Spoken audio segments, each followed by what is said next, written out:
one. How do benefits increase once I'm receiving them? This is inflation adjustments or cost of living adjustments for Social Security, because they do have the potential to increase, and they have consistently increased over time.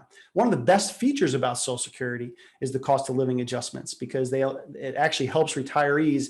It helps, doesn't entirely solve it, but it helps retirees keep up with inflation and the cost of goods and things of that nature. Social Securities were designed to keep up with inflation. The cost of living adjustments are announced at the end of every year, and they're implemented in the January of the following year. Currently, they're tied to something called the CPIW, which we'll talk a little bit. It's just an inflation calculation.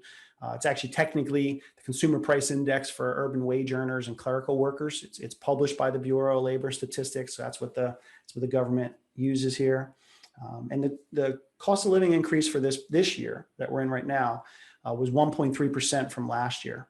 Historically, when you look back over time at all the cost of living adjustments, the average has been 3.6, but it's important to note we can't just assume it's going to inflate like that. The last 10-year average has been around 1.5, 1.52.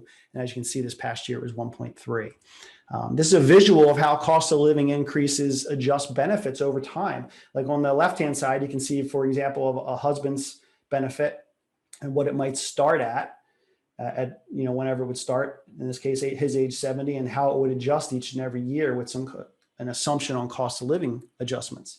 And then here you have a spouse's benefit, and this looks like it's a spousal benefit itself, right? And we'll talk about that in a little bit. And then where it would have started at her age 62 in this example, and then how it would increase year on year on year on year, right? So that's how, these benefits, cost of living adjustments, are beneficial, very beneficial. It's important to know how they work.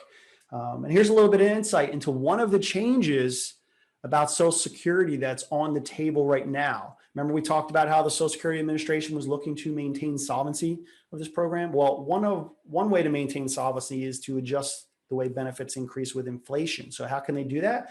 Well, they adjust the inflation calculation.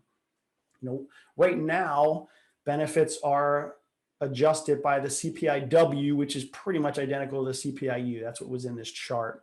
What they're proposing is that the way that adjustments increase is switched to this thing called the chain CPI. There's also been another proposal that says, shouldn't benefits adjust more based on the increase in costs for the things that retirees spend money on, like healthcare? That's actually been thrown out the window or kept off the table because it would actually cause a lot more stronger increases over time, right? As you can imagine. But they're looking at changing it to the chain CPI. So looking back in history, if the chain CPI was compared to the CPIW or U, you would see that the chain CPI would have caused slightly lower increases over time. So essentially, if they do make this change to chain CPI, it's going to reduce the inflation adjustments, which brings even more importance to critical facts on making these checks larger. So, there's at least a larger amount that would be increasing somewhat over time. So important to just understand this stuff, understand how it works. And of course, if you have any questions, you can let me know.